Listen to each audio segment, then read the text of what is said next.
Bismillahirrahmanirrahim. Kita mulai kajiannya. Alhamdulillahirabbil alamin. Wa bihi nasta'inu ala umuri dunya wad din. Wa sallallahu wa sallama ala nabiyyina Muhammad wa ala alihi wa ashabihi ajma'in. Jamaah salat maghrib yang dimuliakan Allah Subhanahu wa taala.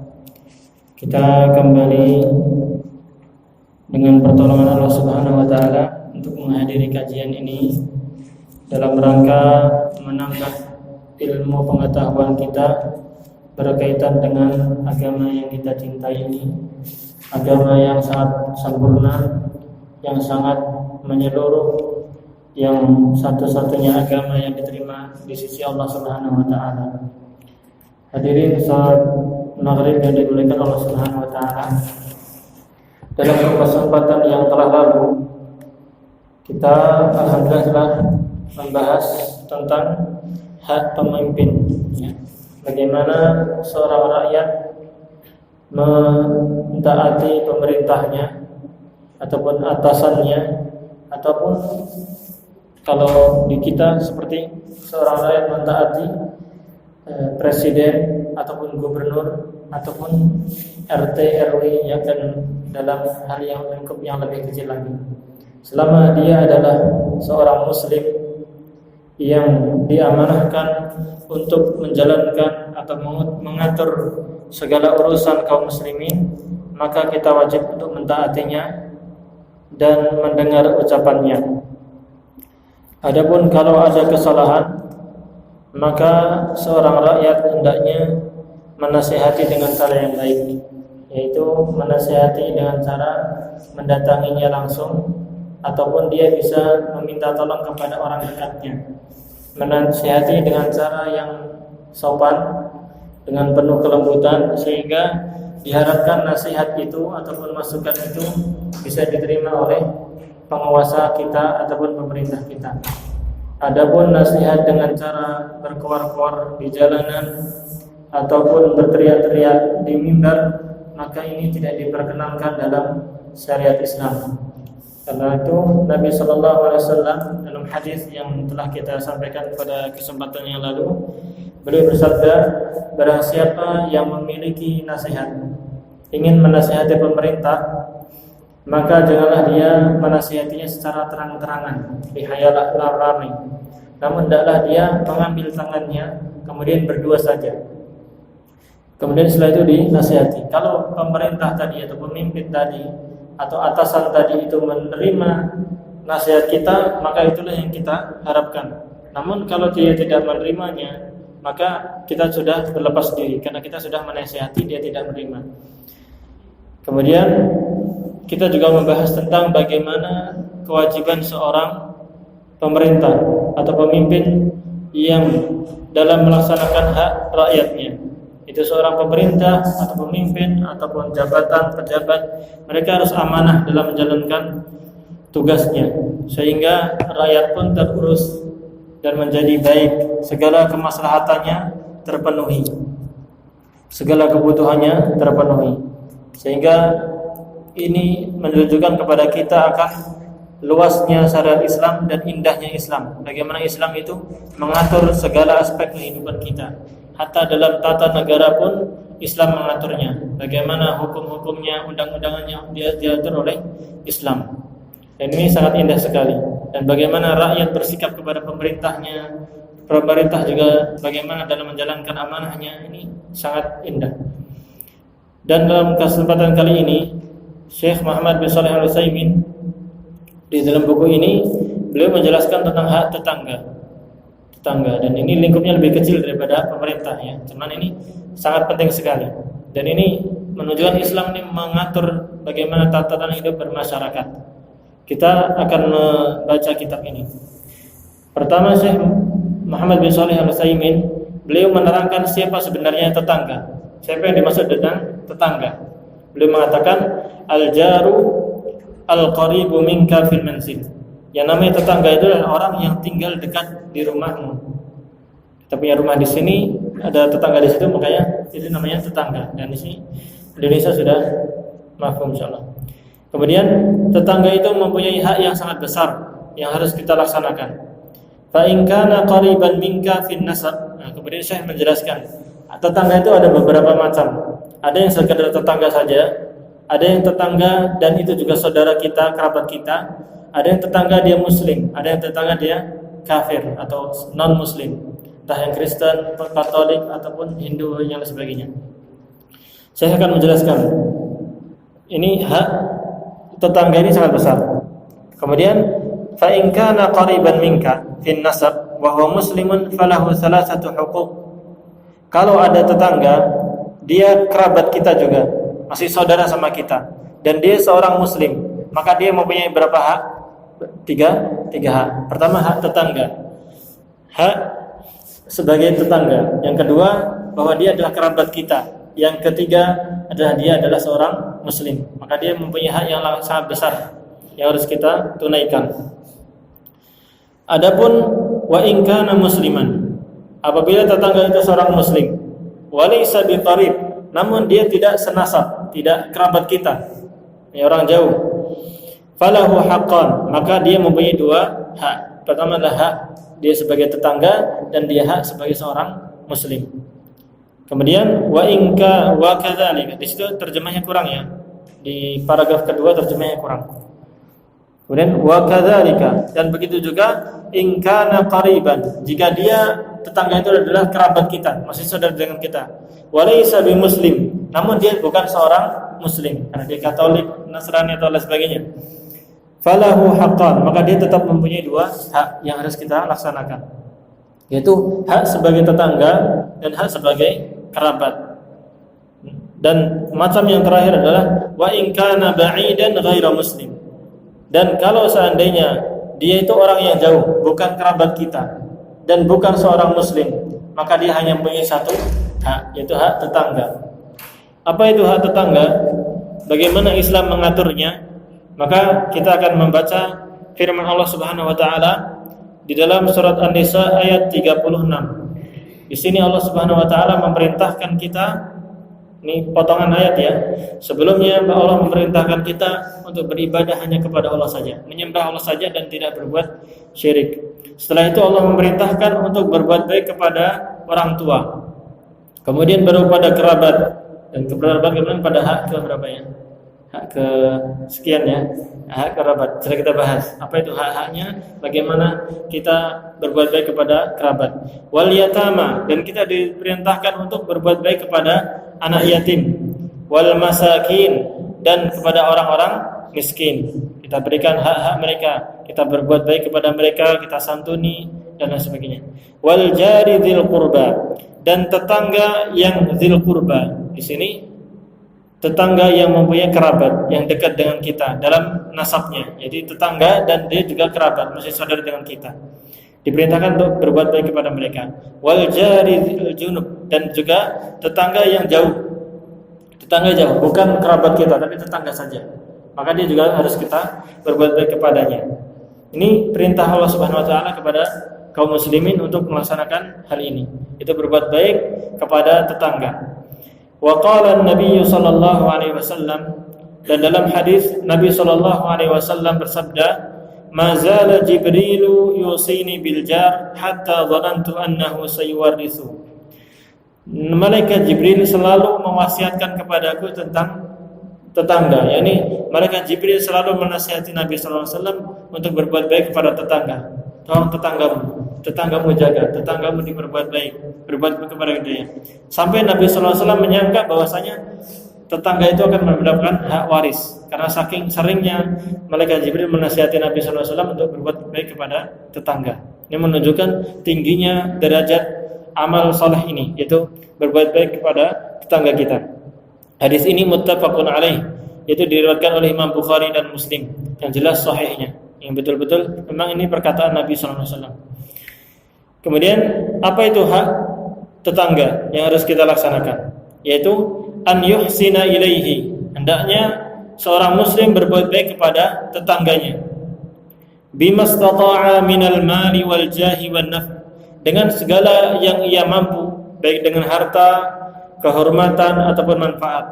kita bisa membantunya, ya, memberikan ya apa yang bermanfaat bagi tetangga kita. Dan Nabi sallallahu alaihi wasallam bersabda, khairul jirani 'indallahi khairuhum li jarihi. Sebaik-baik tetangga di sisi Allah itu adalah sebaik-baik mereka yang paling baik dengan tetangganya. Nah, semakin kita berbuat baik kepada tetangga kita, maka semakin Allah cinta kepada kita dan derajat kita menjadi orang-orang yang terbaik di sisi Allah Subhanahu wa taala. Dan ini hadis-hadis yang menunjukkan anjuran kita kepada kita untuk berbuat baik kepada tetangga. Hadis yang lain yang sangat lebih jelas lagi. Nabi sallallahu alaihi wasallam bersabda, "Man kana yu'minu billahi wal yaumil akhir falyuhsin ila jarihi." Siapa yang beriman kepada Allah dan hari akhir, maka hendaklah ia berbuat baik kepada tetangganya. Dalam hadis yang lain, di sini tidak disebutkan, itu Rasulullah bersabda, "Man kana yu'minu billahi wal yaumil akhir falyukrim jarahu." Barang siapa yang beriman kepada Allah dan hari akhir, maka hendaklah dia memuliakan tetangganya. Ya, ini konsekuensi iman kita kepada Allah dan hari akhir. Kita berbuat baik kepada tetangga. Wa qala sallallahu alaihi wasallam, dan Nabi sallallahu alaihi wasallam bersabda, "Idza tabakhta maraqatan fa'akthir ma'aha wa ta'ahad jiranaka." Apabila engkau memasak masakan yang berkuah, maka perbanyaklah kuahnya, airnya.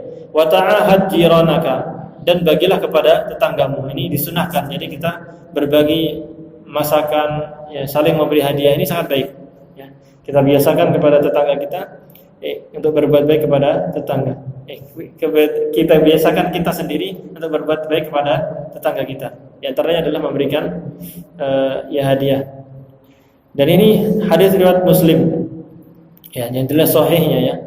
Wa minal ihsani ilal jar. Di antara bentuk berbuat baik kepada tetangga adalah taqdimul hadaya ilaihi fil munasabat. Kita memberikan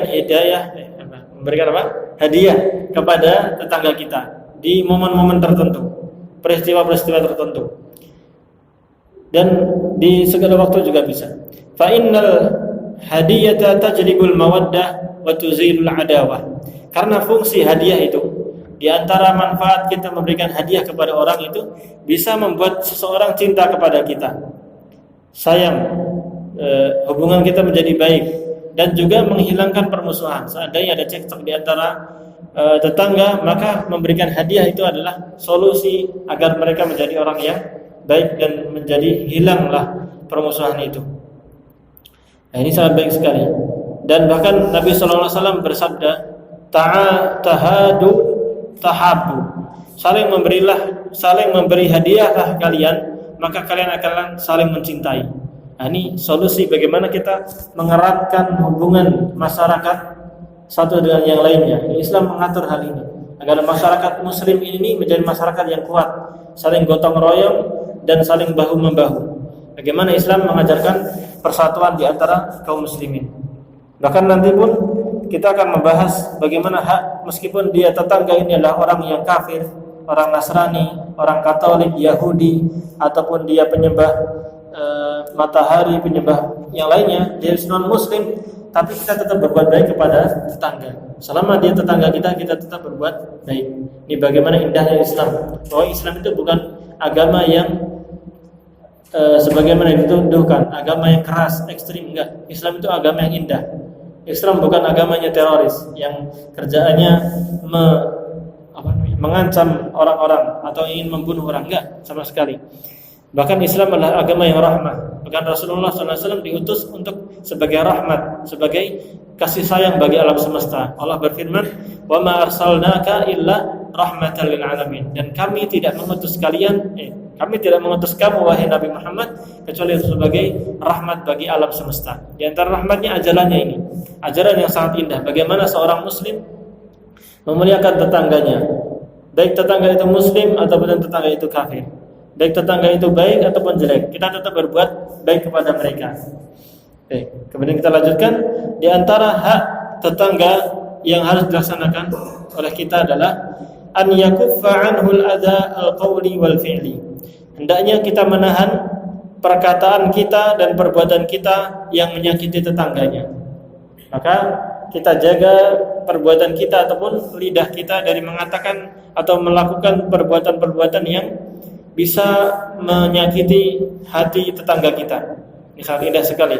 Bagaimana Islam selain dia memerintahkan untuk berbuat baik, kita juga menahan untuk berbuat jelek.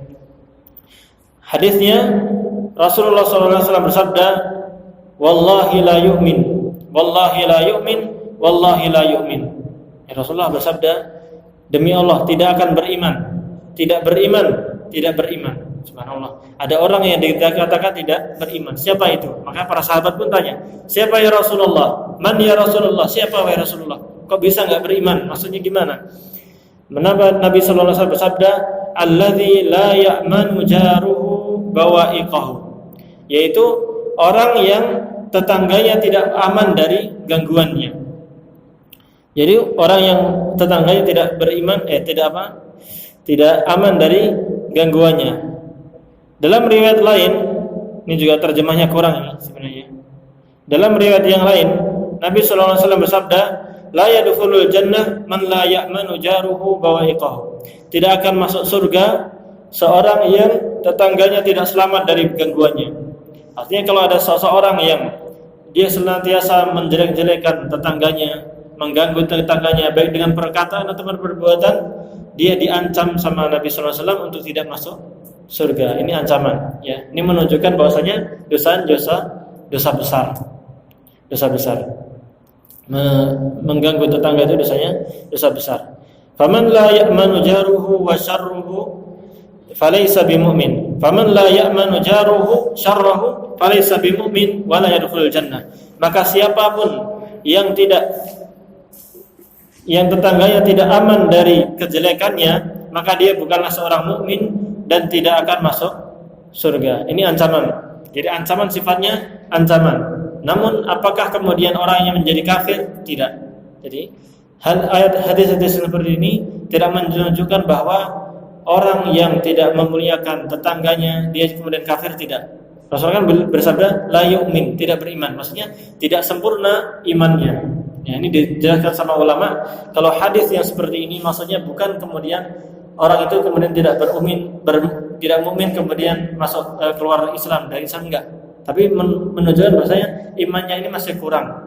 Seorang yang mukmin betul-betul sempurna, dia akan memuliakan tetangganya. Sebagaimana hadis yang tadi, barang siapa yang beriman kepada Allah dan hari akhir, maka hendaklah dia memuliakan tetangganya. Konsekuensi iman, dia harus memuliakan tetangganya. Namun kalau seandainya dia tidak memuliakan tetangganya, maka dia berbuat dosa, namun tidak keluar dari Islam. Nah ini gitu ya. Semoga bisa dipahami. Karena hadis seperti ini tidak menunjukkan seorang keluar dari Islam, tapi dia tetap muslim, tapi muslim yang bermaksiat. Sebagaimana seorang yang muslim namun dia mencuri, maka dia tetap muslim, namun dia berbuat dosa. Maka halnya dengan hadis-hadis seperti ini. La yadkhulul jannah, tidak masuk surga. Karena ini ancaman, berarti dia akan disiksa di neraka. Hadis seperti ini juga menunjukkan bahwasanya menyakiti tetangga, maka ini juga termasuk dosa besar.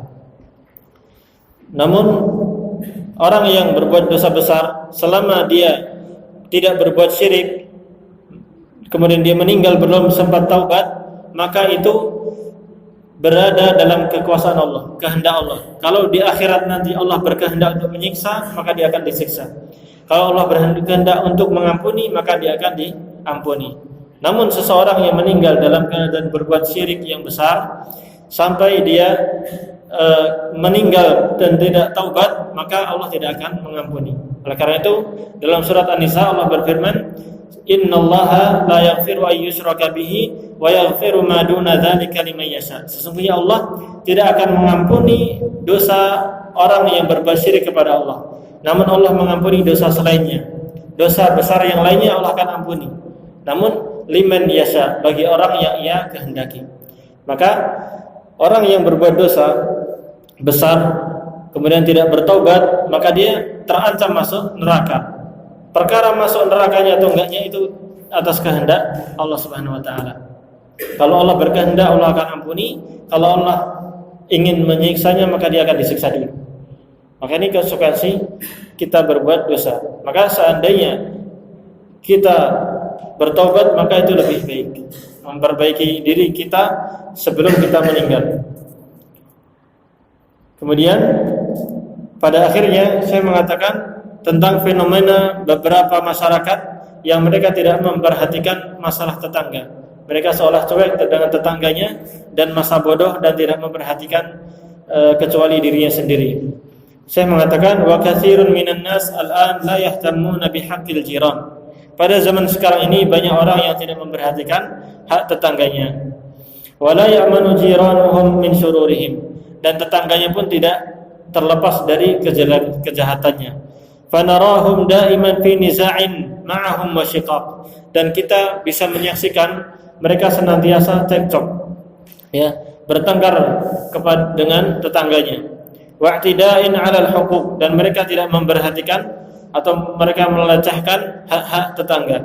Wa idza'un bil qawli wal fi'l, dan mereka juga senantiasa menyakiti tetangganya dengan perkataan ataupun dengan perbuatan. Wa kullu hadza mukhalifun lima amara Allah wa rasuluhu sallallahu alaihi wasallam, dan semua ini menyelisihi atau bertentangan dengan apa yang Allah perintahkan dan Rasulullah sallallahu alaihi wasallam perintahkan. Wa mujibun litafakkukil muslimin, dan perbuatan seperti ini itu menyakiti tetangga, tidak akur dengan tetangganya, bahkan masih cecok dan bermusuh-musuhan, ini akan menyebabkan terpecahnya kaum muslimin. Dan kaum muslimin akan pecah, saling memusuhi dan saling enggak bersatu.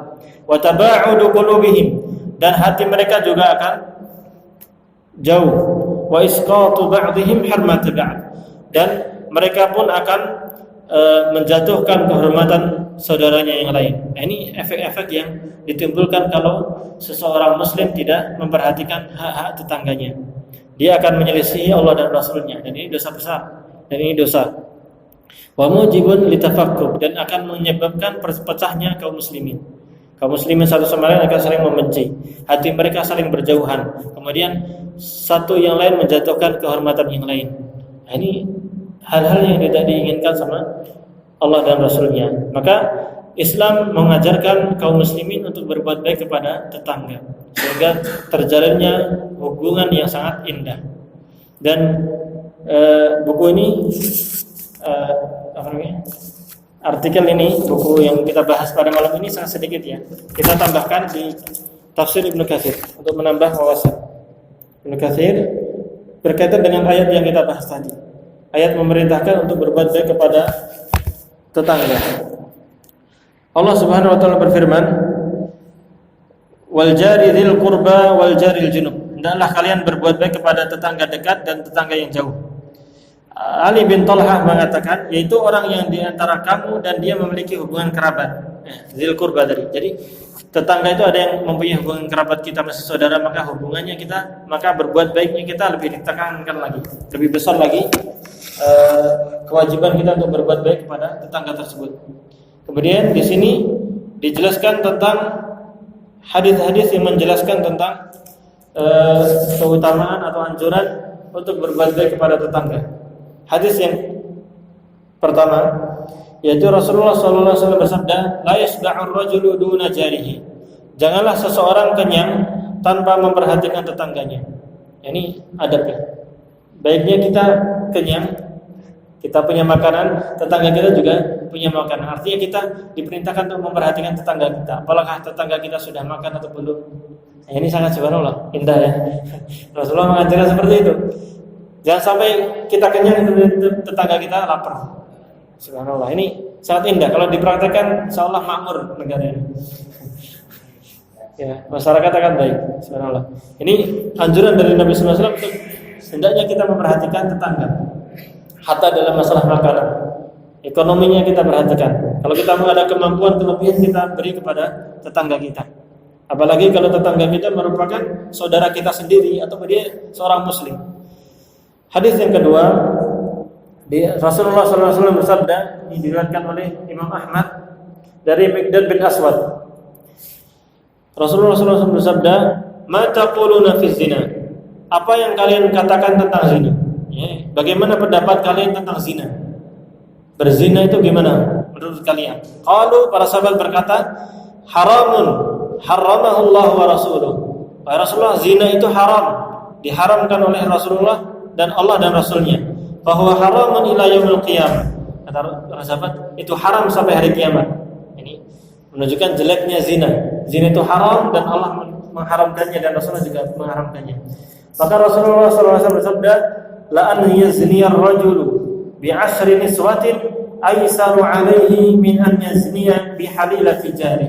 Sungguh, kata beliau, seseorang itu berzina kepada 10 wanita itu lebih mudah dosanya, lebih ringan dosanya daripada dia berzina kepada bersama istri tetangganya.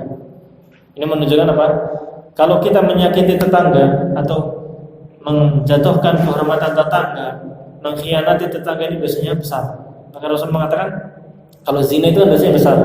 Ya, bahkan seandainya kalau ditetapkan hukum orang berzina itu hukumnya kalau sudah menikah dia akan direjam, dilempari dengan batu sampai meninggal. Dan ini yang menerapkan hukum-hukum seperti ini pemerintah. Kalau pemerintah mengeluarkan kebijakan seperti ini kan akan bagus.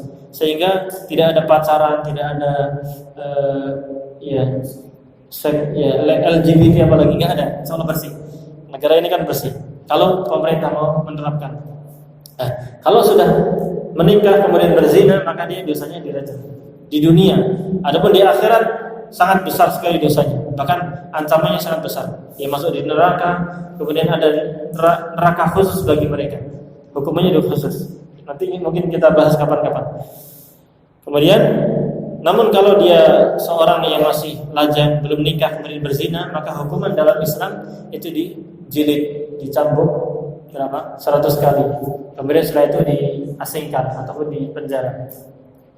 Ini zina dosanya besar dan haram. Namun berzina kepada tetangga ini seperti berzina kepada 10 orang. Dosanya berlipat ganda, begitu ya. Ini menunjukkan bahayanya berzina kepada tetangga.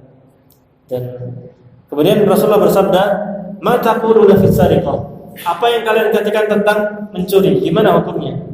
Maka para sahabat serampak mengatakan, "Haramahallahu wa rasuluh." Itu diharamkan oleh Allah dan Rasulnya. Fahiya haramun ila yaumil qiyamah. Maka ini yang namanya mencuri itu haram sampai hari kiamat. Kemudian Rasulullah bersabda lagi, "La an yasriqar rajulu min 'ashrati abyatin aisaru 'alaihi min yasriqa min jarihi." Sungguh seseorang mencuri di 10 rumah itu lebih mudah dosanya daripada seorang mencuri dari tetangganya sendiri. Nah, ini subhanallah. Islam menjaga dan mengancam orang yang berbuat jelek kepada tetangganya. Maka hadis seperti ini menghasung kepada kita untuk hendaknya kita berbuat baik kepada tetangga dan jangan sampai menyakiti tetangga, apalagi mengambil haknya tetangga, mencuri ataupun berzina. Hadis yang lain, dalam hadis yang diriwayatkan oleh Ibnu Mas'ud, ya, Ibnu Mas'ud berkata kepada Rasulullah, "Wahai Rasulullah, apakah dosa yang paling besar?" Ini para sahabat bertanya tentang dosa yang paling besar itu apa? Ayul kabair, ma akbarul kabair, apa dosa yang paling besar? Para sahabat bertanya seperti ini agar dia menjauhi dosa itu, bukan kemudian melakukannya, tapi menjauhi. Ya, kalau para sahabat bertanya tentang dosa berarti untuk dijauhi. Kalau para sahabat bertanya untuk suatu amal apa yang paling dicintai Allah, maka mereka untuk melaksanakannya. Ini kemudian para Nabi SAW bersabda, "Antaj'ala lillahi niddan wa huwa khalaqak." Dosa yang paling besar adalah engkau menjadikan tandingan bagi Allah. Yani engkau beribadah kepada Allah dan beribadah kepada selain Allah, atau engkau meyakini bahwasanya ada yang menciptakan selain Allah. Ini membuat tandingan. Dan nanti insyaallah kesempatan yang lain kita akan membahas kitab yang berkaitan dengan hadis tentang tauhid, bagaimana seperti apa saja macam-macam orang menjadikan tandingan bagi Allah. Ini dosa yang paling besar. Qultu, kemudian Ibnu Mas'ud mengatakan, "Summa ayyu?" Kemudian apa lagi wahai Rasulullah? Rasulullah bersabda, "An taqtula waladaka khasyatan yat'ama ma'aka." Engkau membunuh anakmu karena takut dia makan bersamamu. Yani seseorang membunuh anaknya karena takut miskin. Karena saya nggak punya harta. Kalau saya punya anak, gimana anak saya nanti? Akhirnya dia bunuh. Nah, ini dosanya juga besar. Dosanya besar. Dan di antara masuk dalam hal ini yang kontemporer adalah apa ini? Aborsi, ya, menggugurkan anak. Apalagi kalau sebelumnya dia berzina, pacaran, berbuat zina, kemudian menggugurkan anak, membunuh anak, atau membuang anak ke tong sampah. Ini dosanya berlipat-lipat, ya, berlipat-lipat. Ini dosa besar, dosa besar. Khasyata an yata'amad, karena takut untuk makan bersama. Maka ketahuilah sesungguhnya rezeki itu sudah ditentukan sama Allah. Rezeki anak kita sudah ditentukan sama Allah. Kalau Allah memberikan amanah kepada kita untuk memiliki anak, berarti Allah sudah menjamin rezeki bagi dia. Maka enggak usah khawatir. Rezeki sudah ditentukan Allah, sehingga yang kewajiban kita adalah mencari nafkah semampu kita. Nah, karena itu kebiasaan orang-orang jahiliyah dahulu seperti ini. Mereka membunuhi anak karena khawatir anak itu akan memakan makanan bersama dia, mengurangi jatah rezeki dia, sehingga dia pun membunuh. Jadi di zaman jahiliyah itu mereka ada yang membunuh anak laki dan perempuan, ya supaya punya anak dibunuh karena khawatir nggak punya uang untuk menafkahi dia. Atau mereka membunuh perempuan karena malu, karena perempuan itu nggak bisa berperang, nggak bisa mencari nafkah, nggak bisa mencari hewan buruan untuk menafkahi keluarga. Aib bagi mereka orang-orang jahiliyah untuk mempunyai anak perempuan. Namun ini dihapus dari Islam. Islam memuliakan wanita, sehingga Islam pun mengharamkan untuk membunuh anak walaupun itu perempuan. Kemudian Rasulullah ditanya lagi, kemudian apa lagi wahai Rasulullah dosa yang paling besar itu? Antuzaniya halilata jarik. Dosa yang paling besar setelahnya adalah engkau berzina kepada istri tetanggamu. Dosa besar.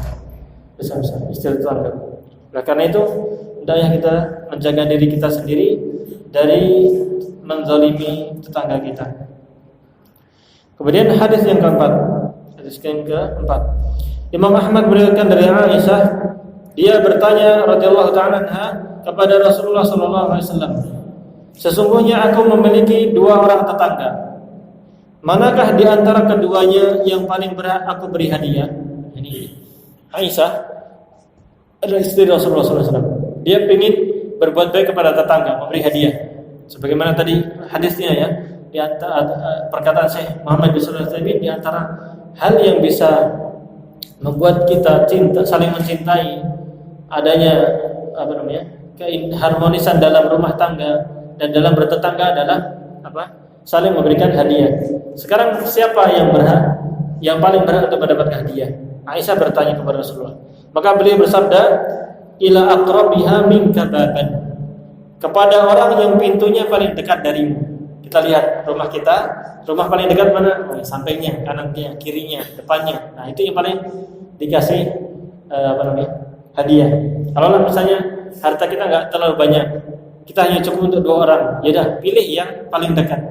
Tapi kalau kita banyak, bisa untuk 10 orang, baru nyebar ke yang lain. Kalau bisa satu desa dikasih semua. Ya, itu diantara adab ya dalam berbuat baik kepada tetangga. Ini hadis-hadis menunjukkan Islam itu sangat memperhatikan bagaimana seorang Muslim bertetangga, bermasyarakat, dan menjalin hubungan masyarakat dengan baik. Ya, mungkin demikian ya. Ini beberapa yang bisa dapat kita sampaikan. Semoga apa yang kita sampaikan ini bermanfaat. Dan insyaallah pada pekan depan malam Rabu ya, itu bersama Syekh Malik, kita akan membahas tentang fikih atau memahami Asmaul Husna, nama-nama Allah yang sangat indah. Ar-Rahman Ar-Rahim itu apa maknanya, nanti akan dibahas sama beliau. Insyaallah akan kita terjemahkan. Kemudian nanti malam Kamis kita akan melanjutkan kitab ini sampai selesai. Jadi nanti hak ke-9 itu malam Kamis, hak ke-10 dan itu hak yang terakhir itu malam Jumat. Dan nanti pekan depan kita akan bahas kitab baru. buku baru karangan Syekh Muhammad bin Shalih Al-Utsaimin lagi. Sehingga dengan ini kita bisa menambah wawasan keislaman kita dan sehingga kita bisa mengamalkan dan menjalankan agama ini dengan baik. Saya berharap ini kita bisa istiqomah meskipun sedikit ya. Saya berharap tambah karena semakin tambah maka pahala yang ilmu yang kita sampaikan semakin banyak, semakin manfaatnya lebih besar. Dan saya tertarik untuk membahas buku karena itu lebih runtut dan jamaah pun bisa membawa buku itu. Nanti mungkin untuk buku yang ke depan beli saja ya. Kalau gini kan nanti jadi sampah. Ya. Kalau buku bisa kita jaga. Dan buku itu sudah ada terjemahnya. Buku yang akan kita bahas itu menjelaskan tentang Al-Um. Itu kitab besar Mas. Al-Um itu kitabnya Imam Syafi'i yang menjelaskan tentang fikihnya Imam Syafi'i. Namun yang kita bahas tentang buku kecil dulu aja. Kita bertahap sedikit demi sedikit lama-lama menjadi gunung. Baik. Nanti buku itu kita akan tunjukkan bukunya seperti apa, nanti silakan jemaah beli. Atau nanti kesepakatan aja. Misalnya salah satu aja yang beli nanti, atau nitip anak juga apa-apa. Nanti anak belikan di Buyung. Di Buyung ada banyak. Kemarin anak lihat di sana ada tumpukan segini. Mungkin stoknya masih banyak. Kalau mungkin 40 masih bisa insyaallah. Jadi kemarin bukunya sekitar berapa? 19.000 atau berapa? Kecil, buku kecil tapi manfaatnya besar. Membahas tentang prinsip-prinsip iman. Di situ kita akan membahas tentang sekilas tentang rukun Islam, yaitu syahadat, salat, zakat, puasa, haji. Kemudian lebih detail lagi membahas tentang rukun iman. Ya, bagaimana kita beriman kepada Allah, beriman kepada malaikatnya, bagaimana? Nah, itu dan lain sebagainya. Sehingga bisa menumbuhkan keimanan kita dan bisa bermanfaat bagi kita semua. Ya, demikian barangkali. Ada pertanyaan kan? Ada buku 2 hadiah itu. Tapi belum saya ambil, lupa bawanya. Baik. Demikian, ada pertanyaan? Atau ada usulan terkait kajian yang ke depan?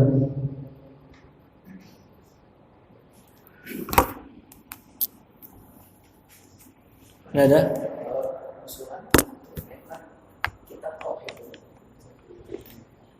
Mungkin hari apa ya bagusnya? Tepatnya hari apa? Ini saya masih belum dapat ya. Hari yang bisa ngumpulin banyak orang. Kamis ini. Jumatan.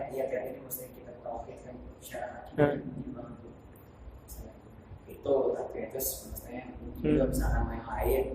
Ya mungkin Minhajul Muslim. Misalnya banyak banget football dan itu kan maksudnya kaitan banyak di cara akhlak.